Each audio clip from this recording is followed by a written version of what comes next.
Unti-unti na ngang nakakabangon itong si Jenny dahil na nga rin sa mga sumusuporta sa kanyang mahalagang tao sa kanya, lalong-lalo na nga ang kanyang ina. Dahil dito sinuportahan niya nga ito sa concert at kumanta sila ng duet. Kaya naman pinalakpakan nga sila dahil sa galing pa rin nga kumanta nga nito ni Minchi.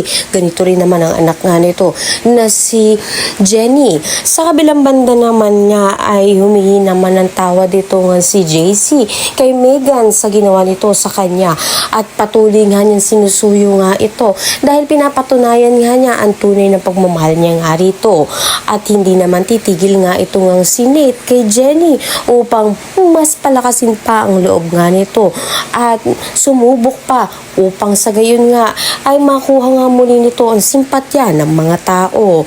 Ngayon nga ay nakapag-isip na si Jenny at kanya na nga babalikan nga itong si Ivana upang tanggapin na nga niya ang alok nga nito bilang mag-solo artist nga nito at maipalabas nga ang mga kanta nga niya mag-isa.